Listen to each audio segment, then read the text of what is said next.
Bonjour Oli, Salut Oli. je suis contente de t'avoir à Montréal.tv parce que j'ai une grosse question pour commencer l'entrevue. Commence fort, on y va, go. On connaît Oli Beach Club, un gars qui pendant l'été, il fait le party, il s'amuse, mais que fais-tu pendant l'hiver à part des Snapchat? Je soigne ma voix. Tu vois, aujourd'hui, je suis arrivé avec un gros foulard. Non, à l'hiver, on prépare l'année prochaine. On voyage. La job plate d'avoir le Beach Club. Puis on se repose. J'essaye. C'est difficile, mais j'essaye. Tu m'as dit que le coup de cœur, la révélation du Beach Club, ça s'est passé pendant le Ultra Music Festival à Miami. Qu'est-ce qui s'est passé? En 2014, je m'en allais en vacances là, avec mon frère et des amis. Puis c'était mon premier pool party, tu sais, day club. Tu sais, habituellement, moi, je suis vieux, fait que depuis que j'ai commencé à faire le party, on fait tout le temps le party de nuit. Et c'était mon premier party de jour. Et j'ai adoré ça. Puis quand je suis revenu, je me suis dit, mais pourquoi on fait pas le party de jour ici? C'est pas parce qu'on gèle 8 mois par année qu'on peut pas l'été. Fait que c'est comme ça, c'est parti. Puis à partir de là, ça s'est enchaîné. Puis c'est Beach Day Everyday maintenant. Justement, tu as eu une belle nomination dans le top 100 du DJ Mag. Félicitations. Merci beaucoup. Comment tu penses que tu as pu te rendre là? Beaucoup de travail, beaucoup de Facebook. Puis c'est vraiment, ça nous a pris quand même une première été.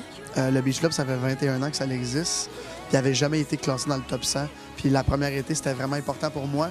Pas pour être, oui, d'être dans le top 100, mais même pas pour le chiffre. C'est pour la reconnaissance. Tu sais, on est à Pointe-Calumet au bout de la 640. On n'est pas à Ibiza. Je trouvais ça vraiment important pour nous qu'on puisse être dans le top 100. Puis on a fait vraiment une bonne job. Puis le People of Beach Club a vraiment bien participé. Puis cette année, on espère faire un top 50. Là, on est 62e.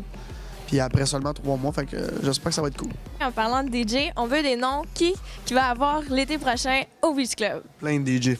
Je peux pas en parler tout de suite. Ça va être fin janvier, mais je peux vous dire que Jean-Louis, notre directeur général, a fait une grosse job. On sera pas déçus. Moi, qui est un très, très grand fan de DJ connus, jusqu'à maintenant, ça va très bien. Dans une autre entrevue, tu t'es confessé, tu as dit que ça t'a pris 2 semaines de convaincre ton papa pour ce projet-là. Pourquoi c'était dur ou facile à convaincre? La vraie histoire à l'arrière de ça, c'est en primeur ici. Mon père est à la pré-retraite et il se cherchait un terrain. Puis quand je suis allé visiter le Beach Club, moi, je voulais le bar. Lui, il voulait le terrain. Fait que c'est ça que ça m'a pris. Quand je dis 2 semaines, c'était y expliquer que le terrain, pour lui, c'était ça. Puis j'ai dit, si ça fonctionne pas, le Beach Club, ben, t'auras ton terrain de rêve. Finalement, ben là, il est payé pour travailler. Puis peut-être un jour, on sait pas. Parce que c'est un truc de famille, là, tout le monde a une tâche. Oui, tout le monde a une tâche.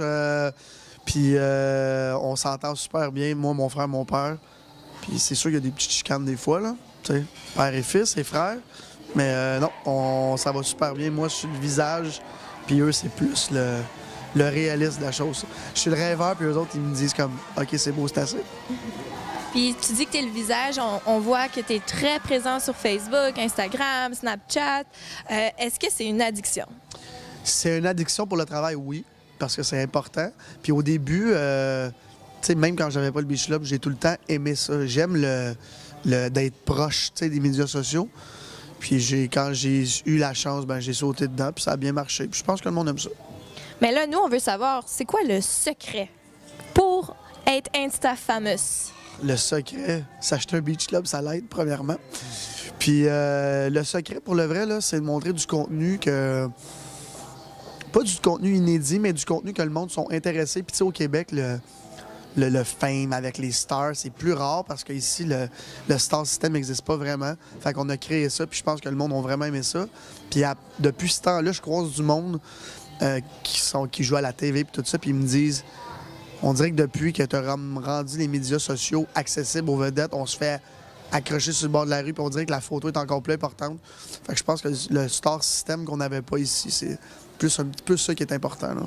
Puis qu'est-ce qu'on te souhaite pour 2017?